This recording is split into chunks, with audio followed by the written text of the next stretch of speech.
Welcome, paranormal enthusiasts, to this week's episode of Creepin It Reel, here on the Coast to Coast Entertainment Network, where everyone comes for their paranormal fix.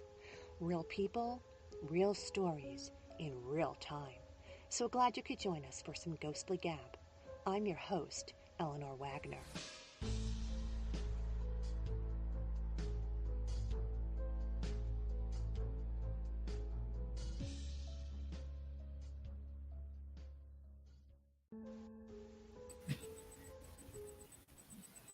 Hey all, as always, I appreciate you hitting the subscribe tab, follow button, or show app on your podcast of choice. Everybody give a hello shout out to our coast to coast techie, Crispy Bacon. He'll be working hard tonight to help us run smoothly. Also give a warm welcome to this week's lucky co-host, David Davies. Thanks for coming on to assist. Thank you for letting me join. Tonight's guest is a Labor Day weekend special. On September 1st, 1969, in Berkshire County, Massachusetts, over 40 residents reported witnessing a UFO, which would eventually be deemed a significantly historic and true event by the Great Barrington Historical Society and other historians. Turns out some of the witnesses actually have firsthand accounts and were personally abducted. Tonight's guest, featured on Unsolved Mysteries 2020 episode, he told the world about what happened to him that fateful night and since then. Please join me in giving a huge welcome to actor, writer, and producer Tom Warner. Well, thank you for that warm welcome, Eleanor, and I'm happy to be on your program. I'm so glad you could join me. The aliens seem to have allowed it to take place today. Last time they messed the whole recording up. I tell you, and we had the whole interview done. Gone. Yeah. Like I can tell you about that. I've interviewed him already, pre-recorded, and it just disappeared. I could not get it. I don't know what happened. So, crazy, but he says that it's something that's happened to him periodically over the years since his abduction, so it doesn't surprise him that interview disappeared. So hopefully we'll be good tonight. Well, I think if we're live, we'll be able to see if something messes up, and Chris is pretty good about getting this back up tonight, so fingers crossed we won't have any issues. Yeah, on my end, you're a little echoey. How's mine? You're perfect. You're coming in perfect. Okay, you're a little echoey, but I'll be able to figure out what you're saying. Good. So tell us from the start of that evening what transpired for you. Well, actually, it started a little early. I mean, it was Labor Day, September 1st, 1969, and I tell you, it was such a hot day. I mean, it was like really hot. We had gone swimming, and that was the end of the swimming for the summer. We were happy, go lucky. We had a nice picnic. And I said to my mom, can I go over to the Shaws? The Shaws were our next door neighbors. And so my mom says, yeah, the older boys are out. And so just be home. Don't stay out too late, which, back then neighbors were right next door. No problem. So I went over and after dinner and I got my cookies and milk and just, we're coloring, which we always did. And then we went to the next room and we went and just were listening to records. And I remember I just got up and, danced around, was happy. Like nothing was wrong at all. How old were you again? I was 10 years old. Because I know I have two photographs and Chris is going to put one of them up. Yeah. Of you when you were younger at the time that you posted that you were younger, and then that was a little that was when I was probably about probably about 3 right there. Yeah. No, you're there. And then there's the one that was featured on the Unsolved Mysteries. And now that's the car you were talking about, right? In the background of the station wagon, I think. The station wagon, we always had station wagons, but that wasn't the one that was in the photo, though. Oh, that wasn't. No, that one. That's the station wagon I think my father ran me over with. Oh no. Yeah, he didn't mean it, obviously. Of course not. You know. Now, But the anyway, other picture, he's putting the other picture up of when you were that 10. was the one that was appeared on the That was show. that was taken around that time too. Yeah. So anyway, we were saying I was over at the Shaw's and we were playing records, and all of a sudden I got up, and all of a sudden I just had this feeling. I walked to the window, and I heard telepathy. Now, it's not the first time I ever had telepathy. I've had it since I was like 4 years old, but I never heard this particular voice before, and it was a definitely distinctive male voice saying, "You have to go home." And I remember I was stunned. Yes, that was I what was that absolutely stunned. Yeah, that was my father took that photo, by the way. He would have been amazed that it went worldwide, all over the world, that particular photo. you were at the neighbor's house when you got the telepathic Yeah, and it's message. you have to go home now. And I looked at the girl, Debbie, who I was with. I said, "Debbie, I have to go home now." She goes, "What? Is your mother calling you? What?" And I said, "I don't know." I said, "I don't know. Maybe God's talking to me from those clouds. I don't know."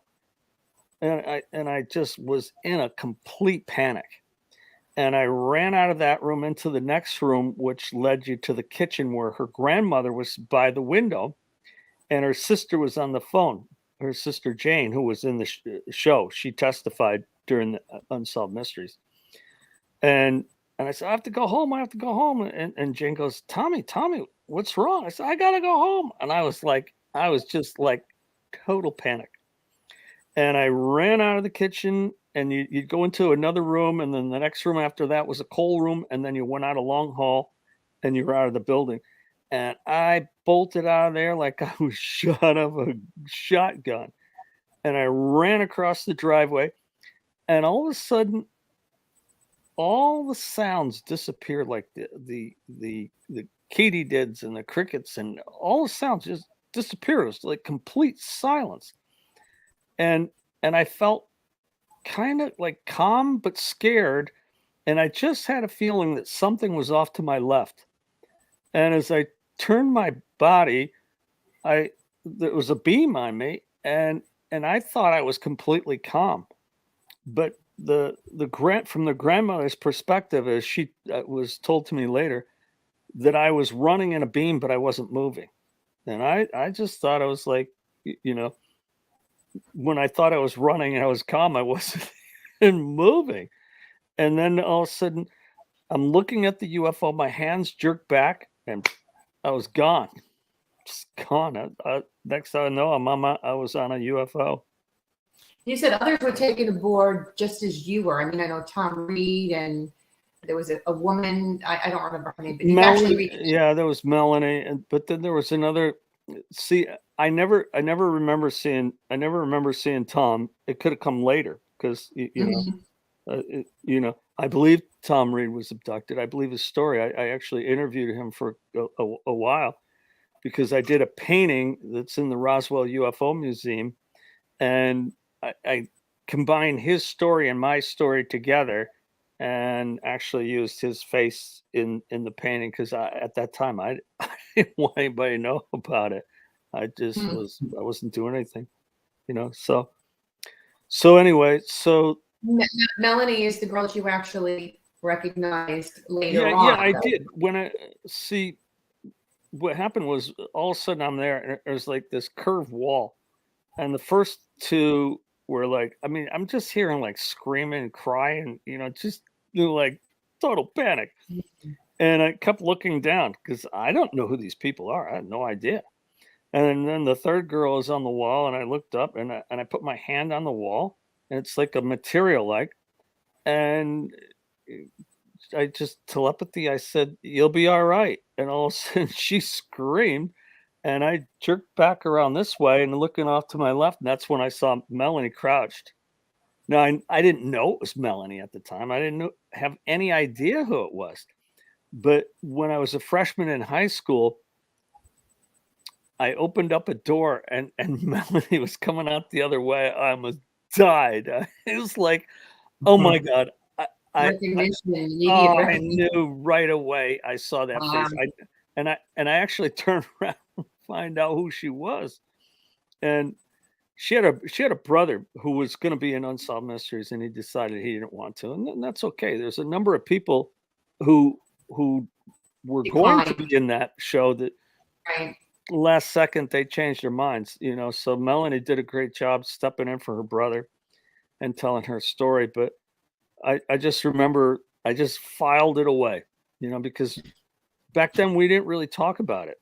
You didn't want to talk about it. It's crazy because people are thinking, then it was the whole town that witnessed, whether it was a light or an abduction or Right. something. Well, I was eyewitness. They literally saw me disappear in the beam, and then they watched me be put back down horizontally flat, 6 inches off the ground, and set down. Can you imagine? Was it a gentle landing then?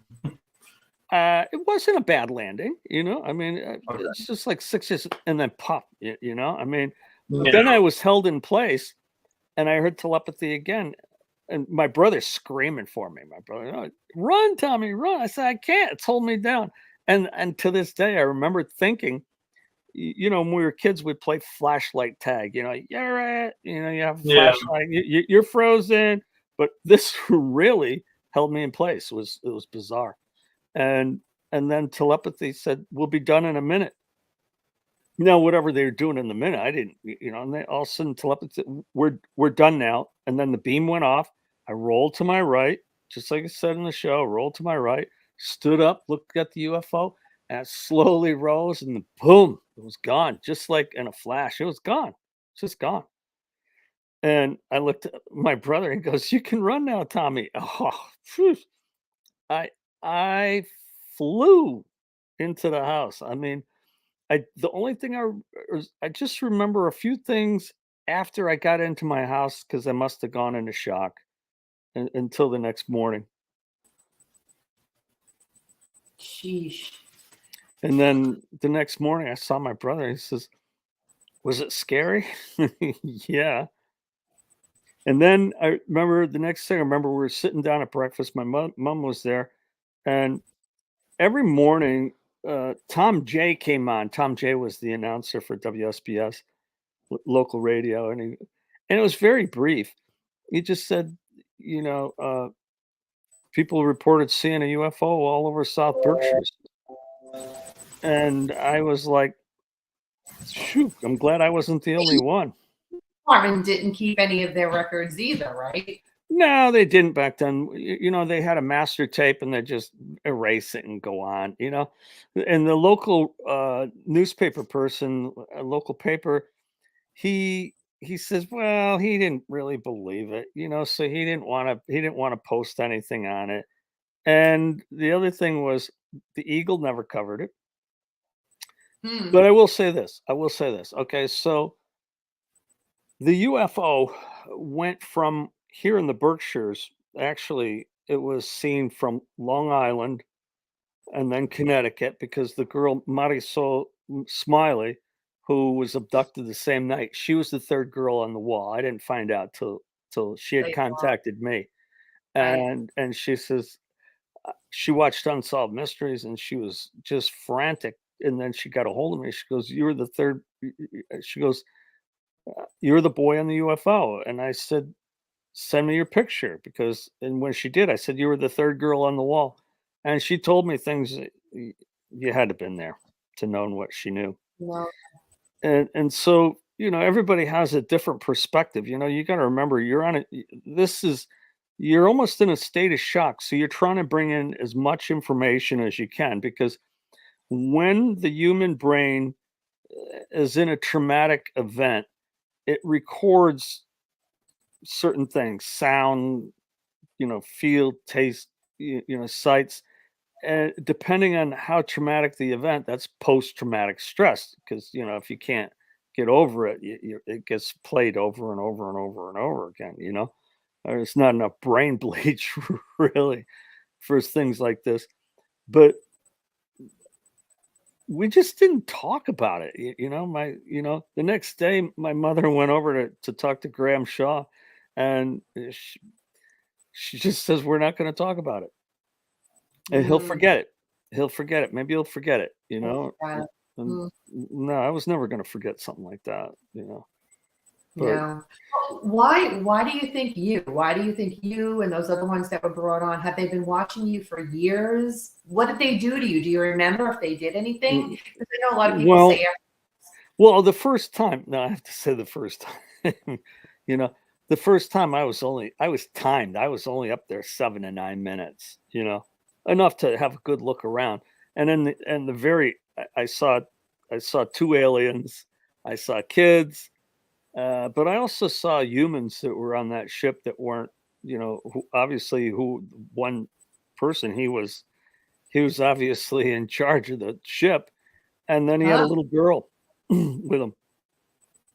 And she kind of gave a little hand gesture wave, and he says, "We'll be back." And they were Mm, 2 weeks later. Now, you were mentioning in a traumatic event that you remember certain things, you remember certain sounds and sights and stuff like that. A lot Right. of the times, people say in those kind of events, time slows down a little bit. Now, when you were up there, did it feel like very quick, or was it kind of a little bit slower? Well, You felt you like you know, were up there a little that's longer. really interesting you should say that because I mean, it was fairly fast, but it was, you know, I mean, it's like, boom, I'm up there. What the hell's this? You know, next thing I know, boom, I'm back down. You know, I mean, it seemed fairly fast. You probably Now, had some questions the too. next time, so 2 weeks later, okay. And I also, cool down a second. I got to tell you something, you know, where it went also, because it also went from the Berkshires, it went up to Lake Champlain. And we know that because I knew the kids that it went over their house and it went where we were on vacation 2 weeks prior. Now, what was interesting was, according to some other people, the UFO was here on September 1st in 1966 as well. But mm. I never knew anything about it. Obviously, I was inside. Uh, I had nothing to do with it. A lot younger even too. So, Yeah, I was 66. I mean, that was maybe 7 years old. mhm. And but it also went to Lake Champlain on Willsboro Point, the same place that it went again. And that particular uh, time, it was in Project Blue Book, which was top secret at the time, showing it was September 1st, 1966. Now, the Mm. 1969 one was not in Project Blue Book. They were starting to settle that down at the time. But my friends were interviewed by the Plattsburgh Air Force Base. And one of them was going to be interviewed by Unsolved Mysteries, but they decided they wanted to tell how a UFO event affected a community. And so they didn't bring in other places that it had been seen. Gotcha. Yeah. But anyway, we were talking before, just sorry. We were talking before about what happened 2 weeks later. It happened the second time. I was having a catch with my brother. I threw it to him. He threw it to me, back and forth. And I threw the ball. And the ball went about 15, 20 feet, and the ball stopped and went whipping by me. And as I'm running for the ball, my other brothers are yelling in the neighborhood, "Did you see the UFO? Did you see the UFO? It was right over Tommy's head." And the only thing I could think of was, "Oh, not again." Mm. And they go, "No, look, it's up there." And we saw it. And I knew it was the same UFO because the lights were so distinctive. Their colors I'd never seen before. You know, they just, I mean, I couldn't describe them because they're just colors my eyes had never seen before, you know? How, And, how big is this spaceship that we're talking about? well, you know, I'm figuring 35, 40 feet. I mean, I'm only guessing, you That's know, I pretty mean, but big. it was pretty big. Yeah, It that's not was, that's I big. mean, it was pretty big. I was close enough where I could see one part was going in one direction, one was going another, there was this Mhm. pattern of lights just going going around, and there was the colors I'd never seen before. I mean, so distinctive the colors. That's and the things that really stuck with me was the colors on the UFO, and yeah, that's the painting I had done. and the colors on the UFO, and it was like spinning, and just the deafening silence. I mean, like there's no sound. And once it put me back down, then the sounds all came back. So did they do anything to you that you remember? Nah, nothing I remember. I was probably chipped, if you want to know the truth. I mean, that's my guess, you know. I mean, Have because you had any issues that came after? Like I know I've heard from people that have been abducted. They start having I have scarring. stomach I mean, I have scarring in my ear. Who knows what it was? You know, you can't really say. You know, You never know. it's guessing. It's just guessing, really. You And know, do I you mean, think but you guys were targeted? That they've been following you guys for a long time? Picked or well, I can't say for anybody else. I mean, all right, you then know, for I yourself. What do you definitely, uh, yes, you know, I mean, when there was an attempted abduction of me when I was 4, you know, and they didn't look human. That's you said that you saw the aliens. What do they look like, Tom? You know, it's really funny. Funny. I said I did a drawing of them right after this happened. You know, on in our garage, and my mother said to my father, "Cover that up," and he did. And then, you know, of course, I live in the same house I did when I was a child at Warner Homestead. So it's been here since 1835. And so I had to rebuild my garage. When I did, I'm ripping the stuff off, and there were my drawings. I could not believe it. Wow. I couldn't believe it. But I would have to say a little Yoda-like, you know? And I can't take credit for Yoda. I mean, but But I if you will say, wanted to yeah, would like, the bigger eyes, the smaller yeah. nose, you know, smaller mouth, Were they small like dark Yoda? eyes. Sorry? Were they small height wise like Yoda? Nah, well, you know, I mean, they weren't as big as, you know, tall adults or anything, you know. Yeah. And another one was just remember long scraggly hair, you know, a female. And she kind of smiled a little bit, and that was it. Huh. So But you mentioned that when you were up there, and the captain, and you said there was a daughter or like offspring or something that was also there with you, and she was waving at you. Um, just kidding. yeah, they talked back to you, obviously in English, so you could understand. But while you were up there, did you hear any other weird sounds or noises, or what you could possibly think was like a different dialect or like a completely different Oh yeah, like a different language. Well, everything was telepathy. Oh, that's cool. It Oh, was even when they telepathy. said we'll be back. It was telepathy, Oh, that's cool. you know. And you know, the whole story, I mean, it's so bizarre that, you know, I was never going to tell the story. No way, no way. And then as years progressed, one thing would happen, and another thing would happen, another thing would be proven to me.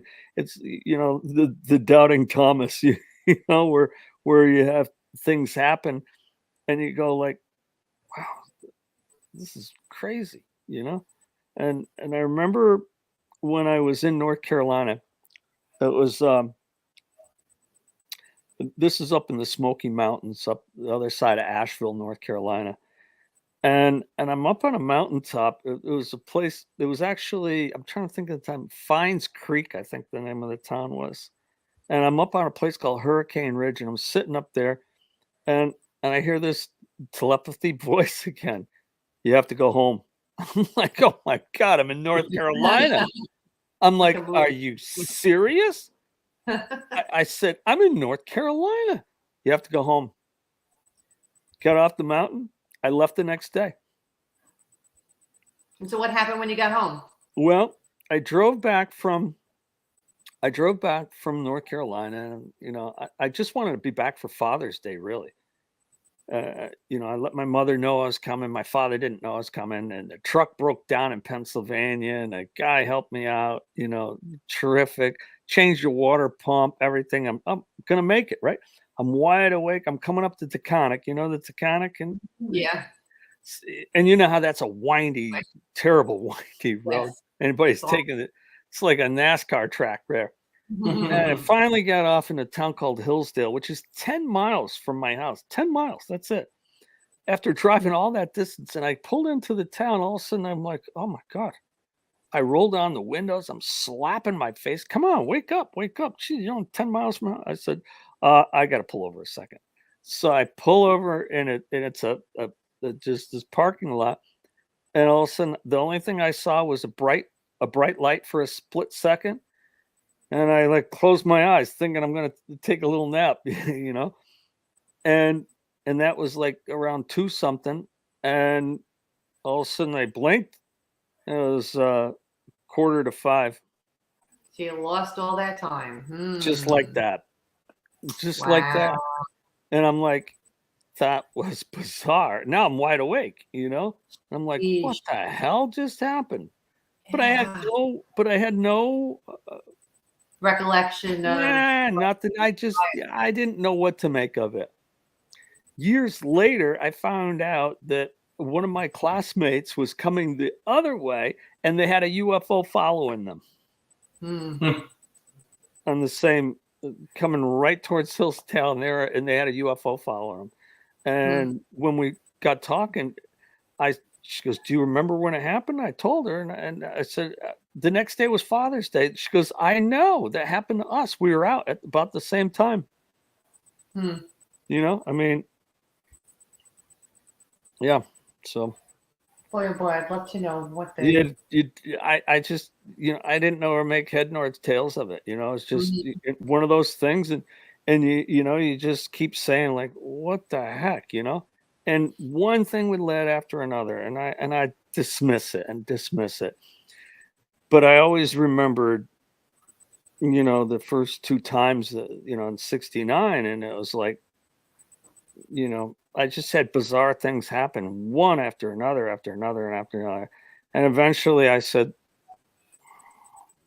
I was going to put them in. I just wanted to write a book so that, you know, my kids or grandkids could look back and say, well, this is what happened to dad or grandpa or whatever.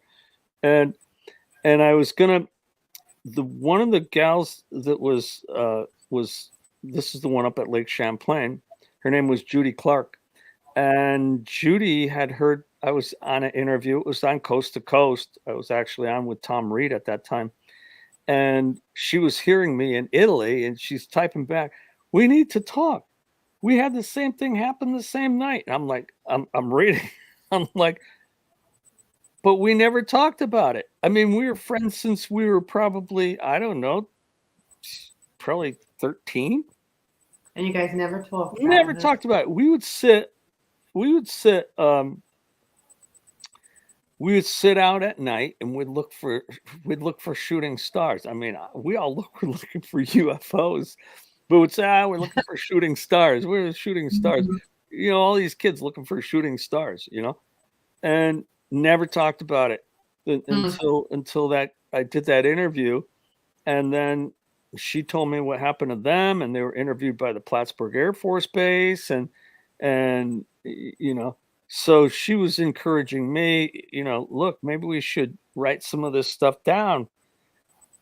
And I said, I agree, you know, let's have a chat and everything. And so I had set up to do an interview with her, and I got a call. She had died suddenly of an aneurysm, and I didn't get to interview her.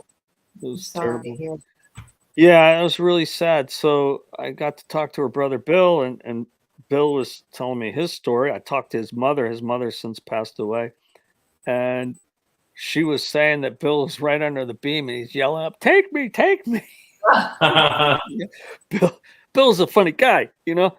I said, "Did it take you?" He says, "No, it rejected me." He says, "You got taken." He said, "They didn't take me. I don't know why, you know." But you know, his mother's screaming at him, "Billy, Billy, Billy, get away from that thing!" You know, and he's like, hey, you know, being defiant and everything. And they're like, oh, "This kid's nuts." Well,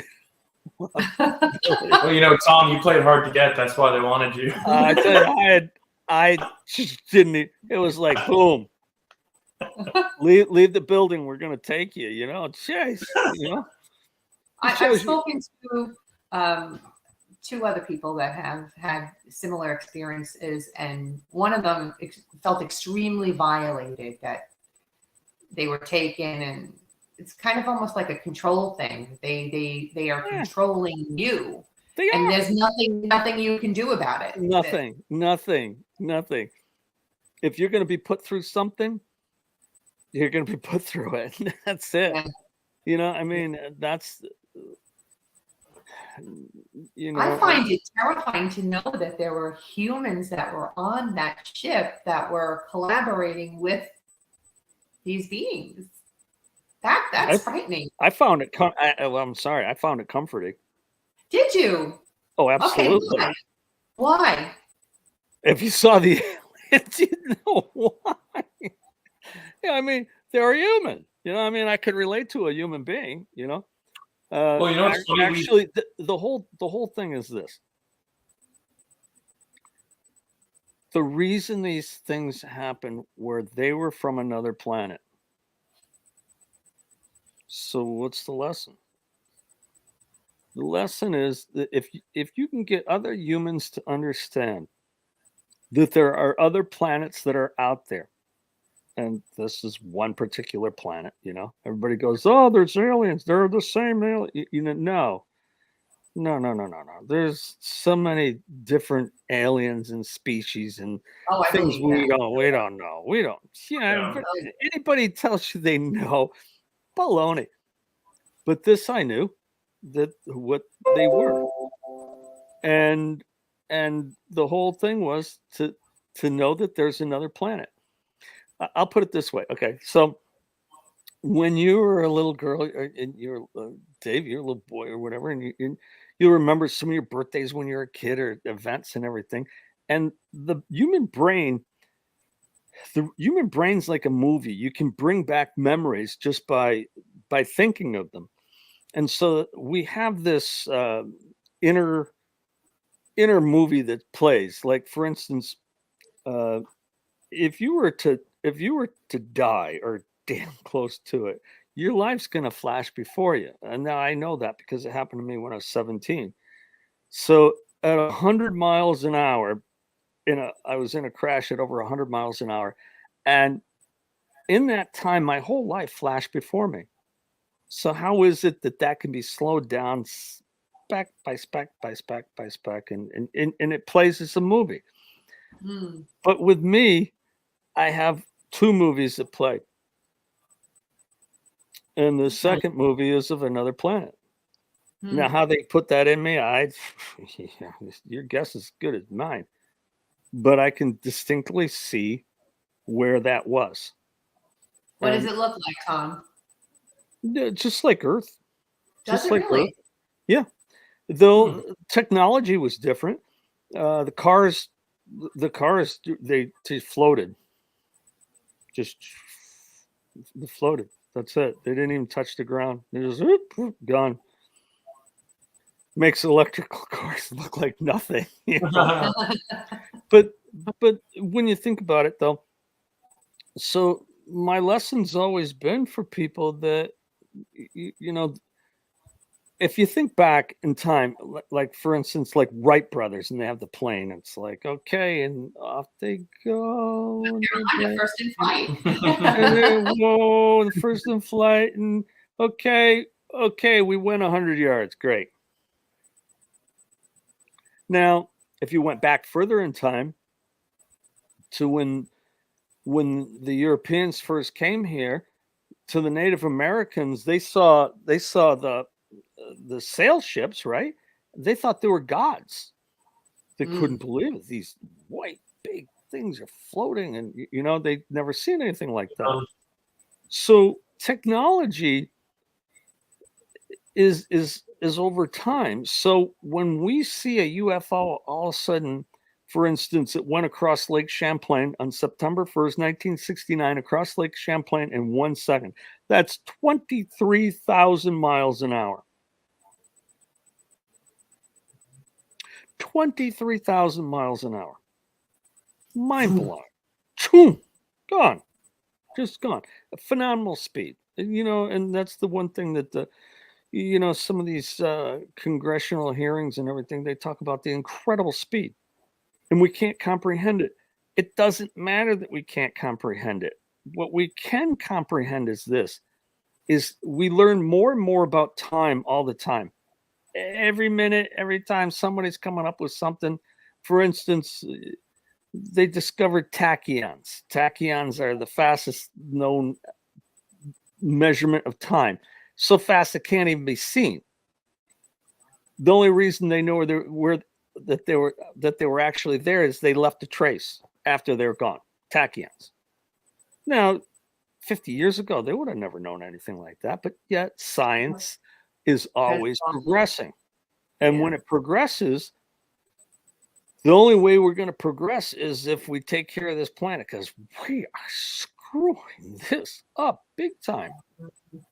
Big time. And it's the one thing that we need as humanity to move on from where we are is time. And the only way we get there is by taking care of the planet that we have. That's it. It's probably why you're seeing more and more UFO sightings. Because They're trying to wake up the world. You're trying to wake us up. What were you You're right. Right. This is more of a joke now that just popped in my head, but I'm like, they're placing bets to see if we'll get off the planet or not. If we'll kill ourselves or.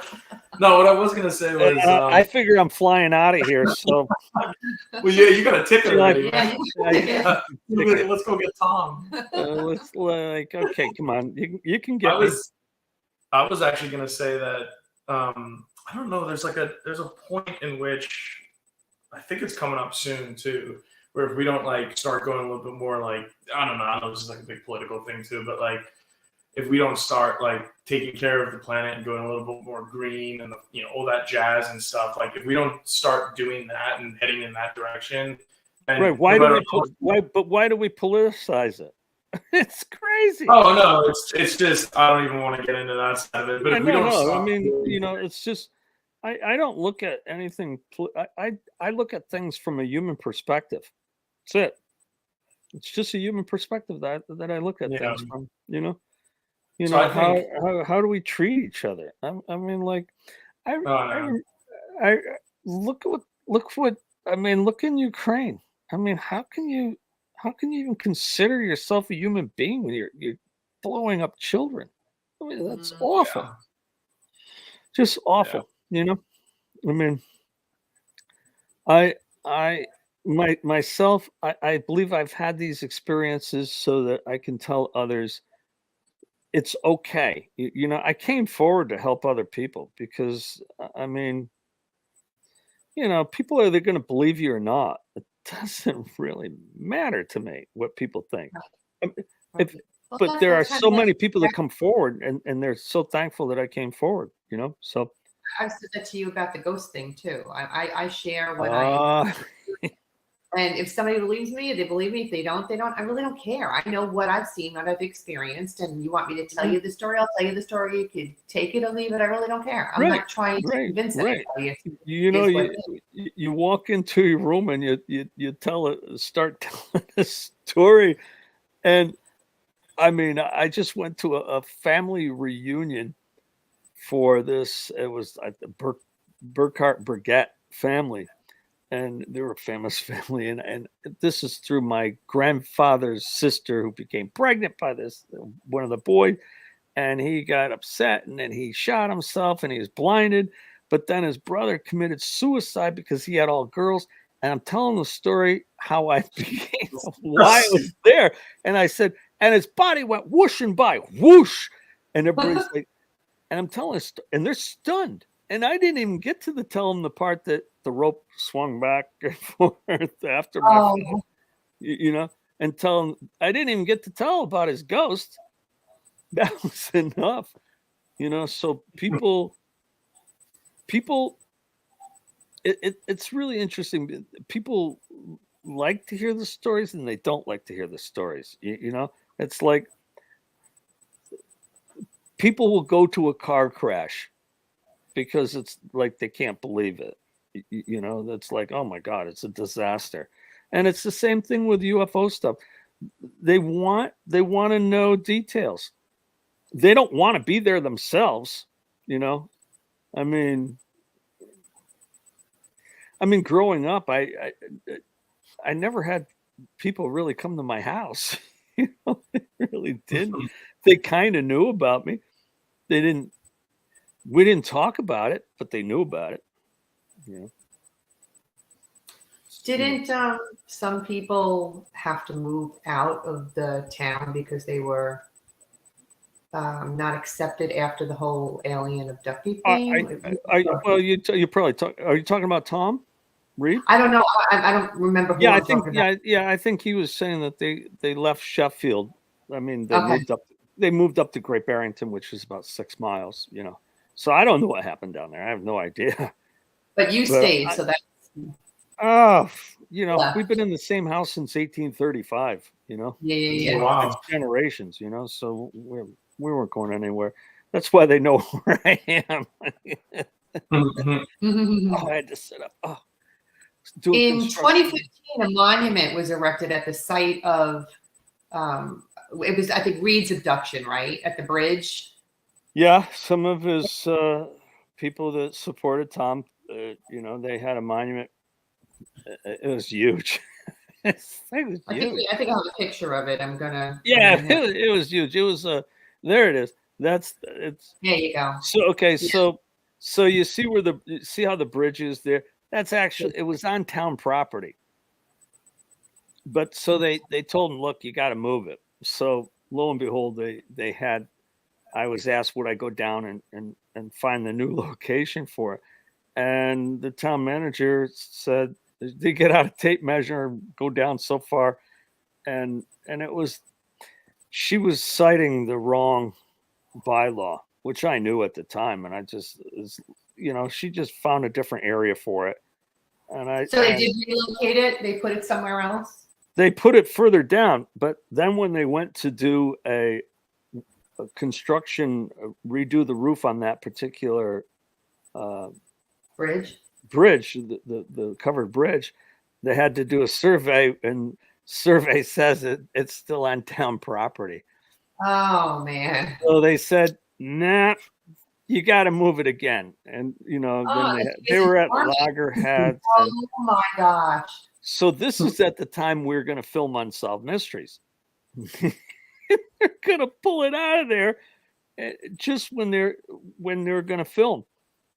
And so I spoke with the couple, you know, the town. I said, you know, we're going to film, you know, can we hold off or whatever? And they did. They did, and they still asked for it to be moved, and they were still at loggerheads, and all of a sudden they came in and they took the thing. They took it. The first one they had up there, vandals. I mean, they just brutalized that poor. Oh, really? I mean, they graffitied it. You know, I got such backlash from it. You know, and I said, you did?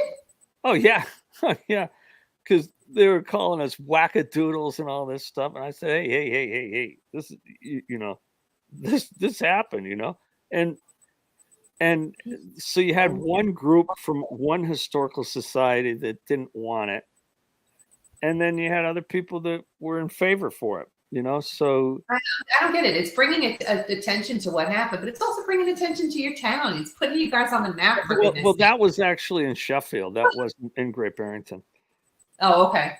So, but the historical society was in Great Barrington. So a lot of the things that took place were in Great Barrington. They weren't in Sheffield. There, you know, Jane Green's was up near the Great Barrington border. Jane's kids were just a block away. Melanie was over the hill here at Lake Mansfield. So a lot of the stuff took place in Great Barrington. So the Great Barrington Historical Society put it in. I mean, I was asked about it because I remember specifically because I was in an art show, and a few of the members on the board came up to me and they said, look, they want to put in some of these records on UFOs. We heard you knew something about it. And I said, yeah, because it happened to me too. So I agreed that I would put a letter in telling what happened to me and then Tom Reed put his stuff in as well. And so my letter went in at the same time. And there's actually a film where the director said that I was the one eyewitness to the whole thing because it happened to me. Mhm. And so his stuff went in, and my stuff was stolen out. I'm like, Oh, forget man. about it. At that point, I didn't want to do with nobody. At that point, nobody. I didn't want to do with anybody. Get tired of it after a while. It's enough. Enough is enough. Enough was enough. I didn't want to. I had done an interview for some person that was a college reporter, and this guy did a great job interviewing a bunch of people, and I agreed to do it. And then I'm watching the interview, and the guy's talking about, and he was a UFO investigator, and then he's telling me about he knows people that came forward and they're dying, and I'm like, oh crap, what did I get myself into? I mean, I was like, this guy scared me. This part of his interview scared me. I'm like, maybe I don't want to do this. And so I'm like, okay, I'm not doing it. And then I got a call from WGBH out of Boston. And I did the interview anyway. I said, as long as you're telling the truth about that night, I'll continue. So I did. Right. I did this. Actually, the second interview was New England Legends, which was for Tom Reed. And Okay. so, I was back in the, it happened, So the guy says, well, how close were you? And I said, well, if I had a baseball, I could have pinged it. That's the line that they put on. Baseball, I could have pinged it, Wouldn't have been wise to do it, But yeah, I think I could have reached it. Even at 10 years old, I think I could have pinged it, But Wow. it probably would have thrown it back at me, which probably that's what happened the second time. And so after where were we? Well, we were talking about the Historical Society, and I'm like, okay, that's it. Okay, it's all done. And then I got a call from Unsolved Mysteries, and I'm like, I was very hesitant. I really was. Oh, yeah. But since then, you really did it. You did it, though. You're happy that you. I would say mixed. Mixed. Because I've had people come out and say things about me and stuff. And I didn't need that. Yeah, that's the nature of the game. I mean, people can be jerks. They're just jerks. Absolutely. That's all I can say. Really. Yeah. They said, okay. They go like one was saying like, oh, we have a body expert. His eye, he's looking to his side. He's looking at somebody for approval. No one was in the room, and they'd say, well, I did this or that, but I'm really self-conscious, like I said, because I have nerve damage to my face, so I'm self-conscious of it, Sure. It's not like when you're just in a normal conversation, you're in front of a camera. It's a little bit different, I mean, they go like, oh, he touches his nose. He must be, it's a bunch of garbage. They always have something to say. It's all garbage. And they sit there. Well, and you've since gone on to write. You wrote the book. I wrote my book. Since gone on to write I did that. Right. We're in the process of a movie, which I've decided. Finally, I said, I'm going to tell it all. I just put it all out there. That's it. I just want it all out there. I want to tell about the little girl, who she was, the whole reason behind her, the whole reason behind the whole thing. It's like you go on this journey, like and all from the very beginning. I shouldn't have even been born, and I've been through so many near death experiences and seen so many things. Guardian angel before me, appear before me, and that little girl is a grown up teenager, 18, 19, 20, somewhere in there, appeared before me. The same one that you saw on the ship? Yeah. Do you think she's a human alien hybrid? Nah, I think she's a human alien from another planet. Oh, okay. I mean, I have actually seen human alien hybrids, And Oh, okay. and the reason is they don't blink. They just don't blink. Humans have to blink. I mean, I don't care to stare, you have to blink. But another theory. Yeah. There could be another theory that, I mean, if they have the technology to travel across worlds in the universe, and I seriously doubt that they don't have the technology to create or to form some kind of a hologram of like a human form. So maybe like make you feel a little bit safer when you were up there, so you weren't freaking out. But then it doesn't make sense because you did actually see her. No. She was actually a physical being. Yeah, that's what makes me think. But the other, I didn't touch her, so I can't say. Yeah. She, I didn't touch her, but she appeared before me. I knew who she was. Yeah. You recognized her. You said You said the other human was the cat, like he was piloting the ship. Yeah, I believe that was her father. How the heck does he even I mean, you got to think it must be complicated to drive those things. It's not sure if they're trained how to do it. Yeah, but that's just the crazy part about the whole thing. I mean, to talk to my friends who actually saw it, how long that actually see this thing go at 23,000 miles an hour, and that was slow, and then boom. So our concept of time, for instance, okay, so when I was telling, I was in a car accident and my whole life flashed before me, right? Mm-hmm. That was in a split second. Yeah, everything was slowed down to where I could see, the things were important. Yeah, recall it and everything. And yet, the second time I throw the ball, it goes by me. The sun's going down as I throw the ball. I'm running after the ball. Now the stars are out, and 45 minutes go by, and just like that. Wow. So how do you perceive time? So you think about, time itself, parallel universes, and all this, all this stuff. It's so complex. We really don't know.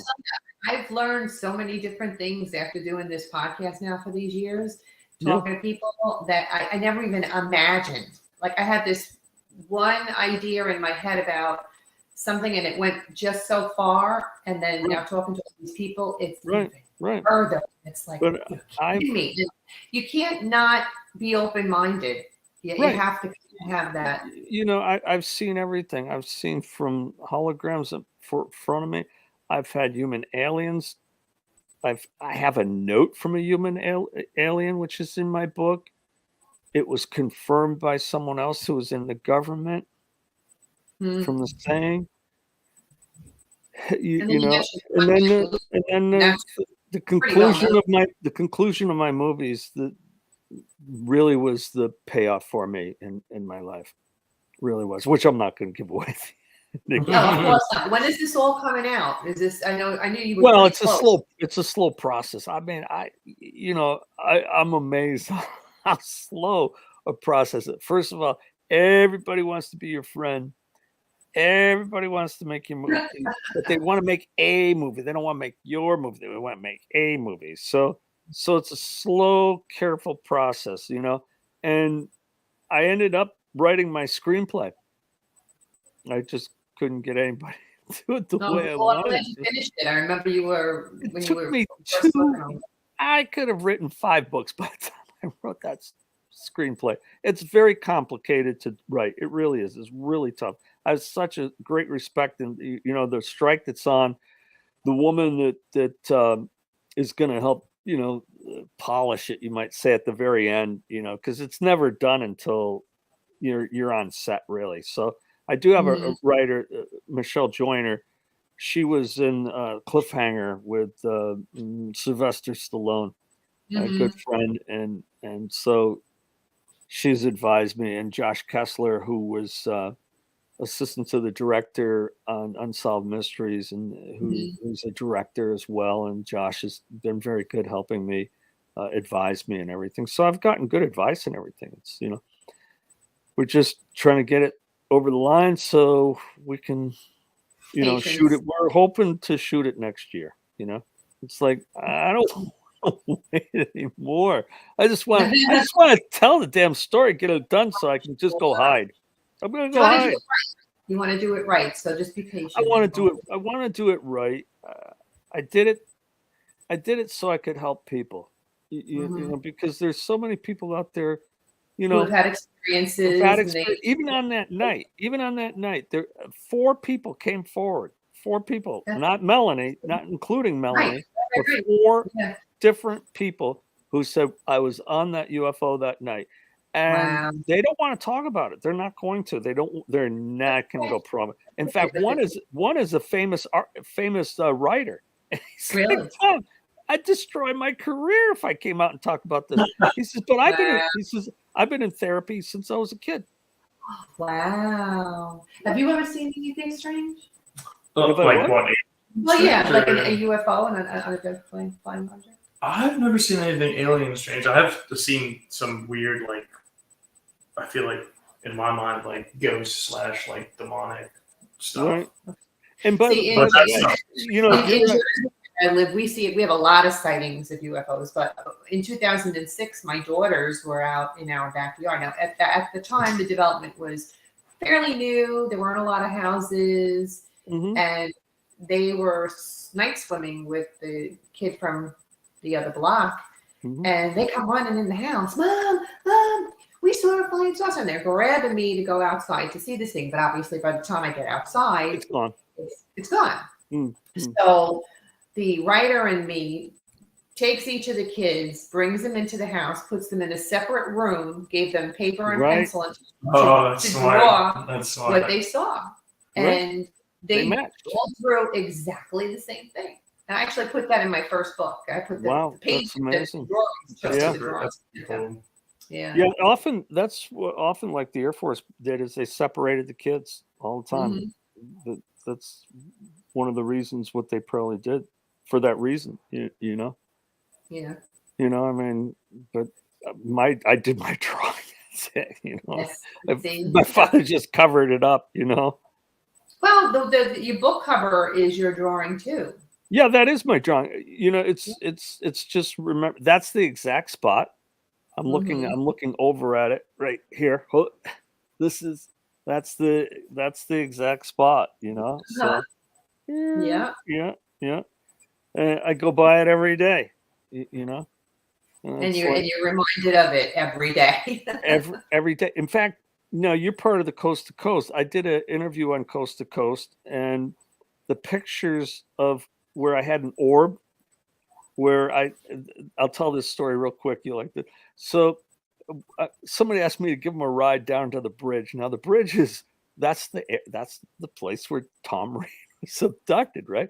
And there was a restaurant there called the Bridge. Guy says, can you bring me down the bridge? And because I just picked him up from the train station in Wasaic. All right, his car wouldn't start. He's meeting his friends. So I go down, and as we're driving down, he says to me, he goes, I think I saw a UFO. I'm telling me that. I'm going to drive off the road. I didn't want that, So I drop him off, and then we're coming back. I'm like, did I see something? You're looking up, unless it's going to drop right in front of me, I ain't going to look. No way, because I'm afraid that I'm going to just look like this, and, plow into something, Sure. So probably about a mile from my house, I see this light, and I have the telepathy, and I said, if that's you, come on, leave me a sign so I know it's you. So I pull into my drive, and I get out of my truck, and I look up, and there's this orb. It's about the size, pretty big, and it's bright, and it's bright green. And I'm like, now I have my phone out, and I'm like, and I take a picture of it, and it goes from the lilac tree onto the house, to the base of the house, into the snow, and I'm going click, click, click, click, click, click. I'm just pushing that picture button as fast as I can, and it went forward, and went right into me. Oh, great! Now, here's the strange thing. Now, we've had that lilac tree Mm, probably since the 1940s. It's dying.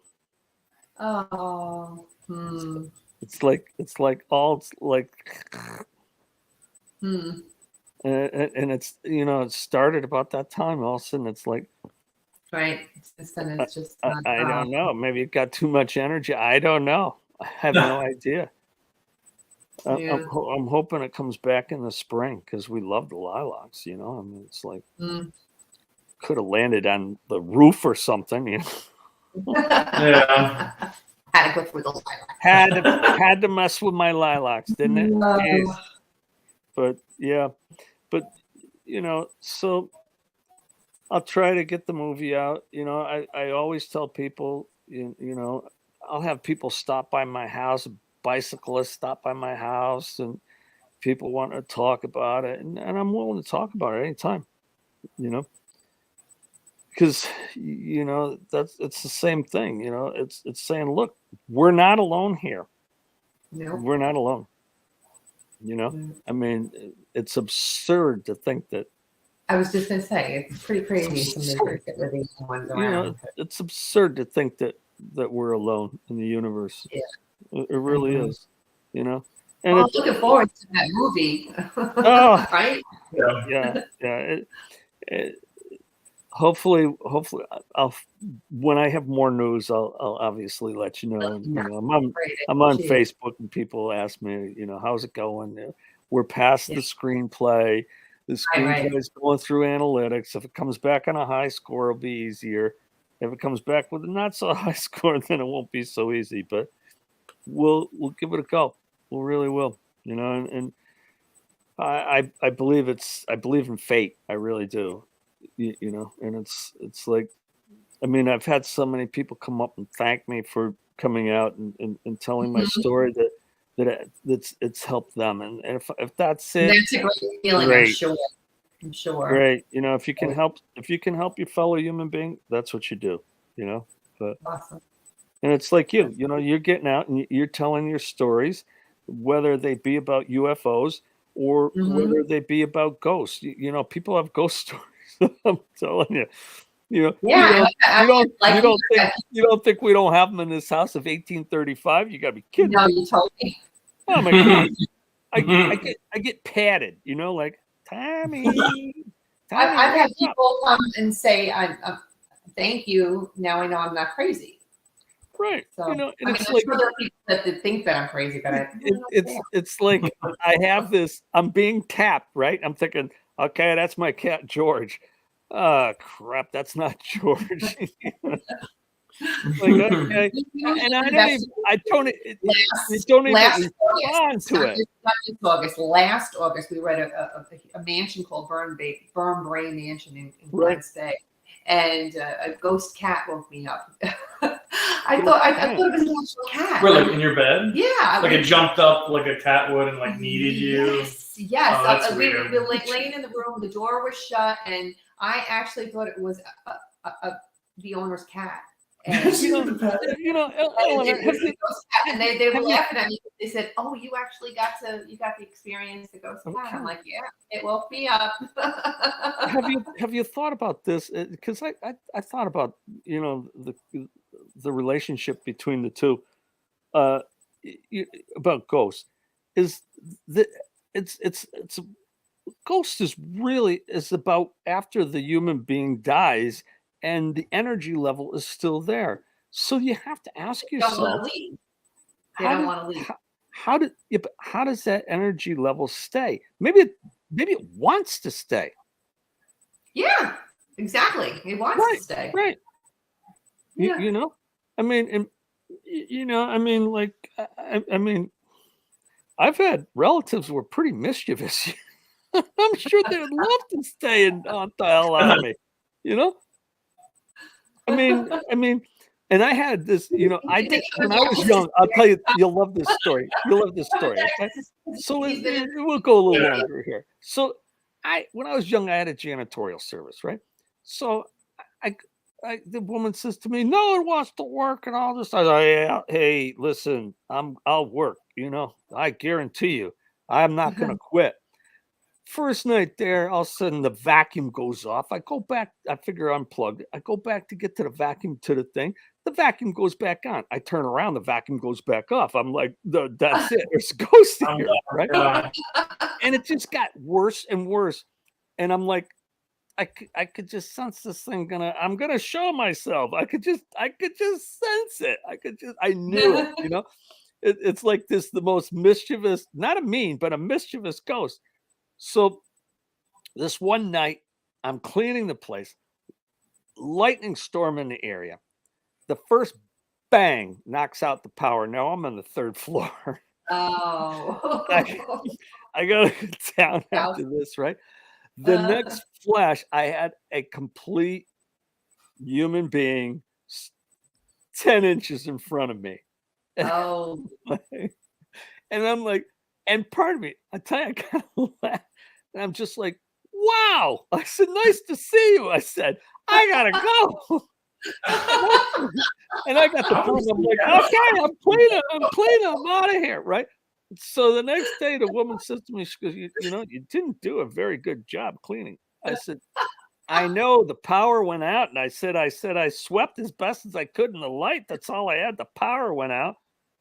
So I said, I'm thinking to myself, I don't know if I want to do this. So the next time I go with my niece, and I said to her, I said, no, listen, we're on the 3rd floor. I said, now, when we go down the floor, you come down with me. You got that? Don't be staying up there if I'm on the next floor. And she goes, why, Uncle Tom? Don't just forget about it. You know, just listen to your uncle, right? So I'm on the 1st floor. She's up on the 3rd floor, and she had the most blood-curdling scream I've ever heard out of an 11-year-old girl in my life. And she screamed bloody murder. Uncle Tom, I thought you were in the next room. You're calling me, and you were downstairs. We gotta go out of here, you know. And I said, "That's it. I quit." That's the last time I cleaned the place. Oh my gosh! No, that poor girl. But we laugh about it to this day because we're like, you know, why is it? You know, okay. So if you see a UFO, you know, you're scared and everything. You see a ghost, you have a tendency to laugh a little bit. You run, you laugh, you go like, oh, that's a ghost. Not everybody laughs. If I saw a ghost 10 inches in front of me, I definitely would freak out. It's like I couldn't believe it. I couldn't believe it. Full image. I'm like full body apparition. Have you ever experienced a malicious spirit before? No. I gotta tell you, my daughter was down and Eleanor, this was a place down in Virginia. I'll have to get the address. So my daughter goes down and they're gonna do a ghost tour, looking for a ghost, you know, and a bridge. Look at I treated myself to today. I bought this ghost today tour. Oh, good. Shop. Yeah. Putting it in my new office. Oh, good. So she goes down and she has a EVP reader, you know, to record things, right? Yeah. So like they keep saying, "Do you smell food or something? Do you smell food?" And, no, I don't smell. Do you hear a cat? And the cat's going meow, meow, meow. So they didn't think they had anything. They get back to Massachusetts, and it was my son's. It was my son's recording, and also you hear this most demonic voice like, get out or something. I mean, it was like really scary. Like, and my daughter was stunned because they never heard it. Yep, we heard it. They never heard it. Yeah. That's why they've got recorders now that are really cool that you can actually sit there and listen to it if you have the patience enough to do it. I'll tell you one more thing. I had this one guy over. He was a DJ, an iHeartRadio DJ, and he comes over. He wanted to, you know, just hang out with me for the day. So we hung out. He said, I'll be there an hour. We were there like 3 hours. So he comes out with this device, excuse me.